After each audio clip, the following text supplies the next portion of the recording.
Satish electronics and electricals Kanchipuram நம்ம கடை 30 வருஷமாக காஞ்சிபுரமில் இருக்குது. உங்கள் வீட்டில் எந்த பொருள் ரிப்பேர்னாலுமே தாராளமாக நீங்கள் எங்களை காண்டாக்ட் பண்ணலாம்.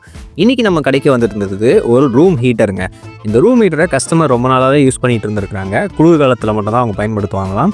இப்போ மறுபடியும் குளிர்காலம் ஸ்டார்ட் ஆகிருக்கிறதுனால எடுத்து யூஸ் பண்ணலாம் அப்படின்னு பார்க்கும்போது சுத்தமாக டெட் கண்டிஷன் ஆகிடுச்சு அப்படின்ற மாதிரியும் சொல்லியிருந்தாங்க.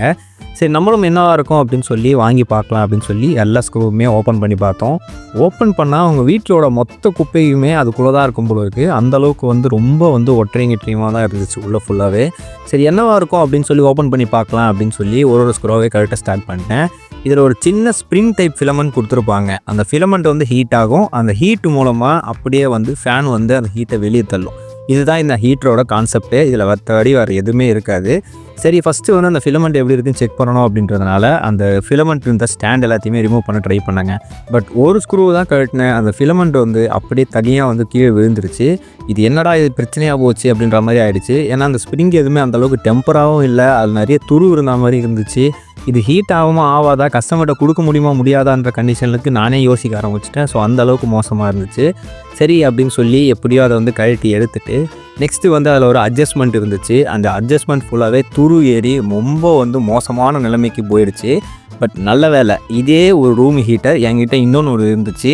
அதை நான் ஸ்க்ராப்புக்காக தான் வச்சுருக்கேன்.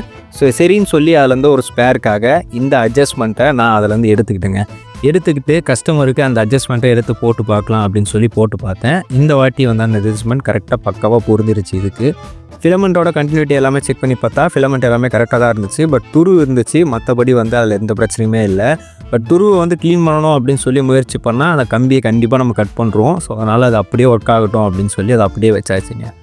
இந்த ஃபால்ட்டை கண்டுபிடிக்கிறது ரொம்பவே சிம்பிளான விஷயமாக தான் இந்த வாட்டி இருந்துச்சு. பட் இதை மாற்றுறது தான் ரொம்ப பெரிய கொடுமையாக இருந்துச்சு. அந்த ஸ்ப்ரிங்கோட டெம்பர் ரொம்ப லூஸாக இருந்துச்சு. அது மட்டும் இல்லாமல் ஸ்ப்ரிங்குக்கு நடுவில் ஒரு சில ஸ்டாண்டு மாதிரி கொடுத்துருக்காங்க. அந்த ஸ்டாண்டும் ரொம்ப வீக்காக இருந்ததுனால அதை திரும்ப மாற்றுறதுக்கு ரொம்ப கஷ்டப்பட்டாங்க. கிட்டத்தட்ட ஒரு 20 நிமிஷமாக அது கூட போராடி எப்படியோ அதை ஃபிட் பண்ணிவிட்டு இந்த வாட்டி ஒயர் கனெக்ஷன்ஸ்லாம் கரெக்டாக இருக்கா அப்படின்ற மாதிரி செக் பண்ணுற மாதிரி அவசியம் ஏற்பட்டுச்சு. ஏன்னா ஒரு சில ஒயரில் காட்டன் ஸ்லீவ்ஸ் மேலே போட்டிருந்தாங்க. அந்த காட்டன் ஸ்லீவ்ஸ் எல்லாமே ரொம்ப ஹீட் ஆகி அப்படியே கரடு முரடாக ஆகிட்டு இருந்துச்சு. சரி, ஓகே, அந்த ஸ்லீவ்ஸ் எல்லாத்தையும் கொஞ்சம் புதுசு மாற்ற முடியுதா அப்படின்னு சொல்லி பார்ப்போம்னு சொல்லி ஒரு சில ஒயர்ஸை மட்டும் புதுசாக மாற்றிட்டேன். ஏன்னா மிச்ச ஒயர்லாம் கொஞ்சம் நல்லா தான் இருந்துச்சு. அந்த ஒயர் எல்லாத்தையுமே புதுசாக மாற்றிட்டு இந்த வாட்டி ஷார்ட் எதாவது இருக்கா அப்படின்னு சொல்லி மீட்டரில் செக் பண்ணி பார்த்தோம். ஸோ ஷார்ட் எதுவுமே பெருசாக இல்லை, எல்லாமே பக்காவாக தான் இருக்க மாதிரி இருந்துச்சு. என்ன தான் நடக்குதுன்னு சொல்லி லைனில் போட்டு பார்ப்போம் அப்படின்னு சொல்லி போட்டு பார்த்தா சூப்பராக ஆன் ஆகிடுச்சிங்க. ஃபேன் சுற்ற ஆரம்பிச்சிருச்சு. ஹீட்டுமே சூப்பராக ஜென்ரேட் ஆகுது. இந்த வாட்டி ஹீட் அந்த ஃபேன் மூலமாக ரூம் ஃபுல்லாகவே ஸ்ப்ரெட் ஆக ஸ்டார்ட் ஆகிடும். ஸோ நல்லாவே ஹீட் வந்துச்சு.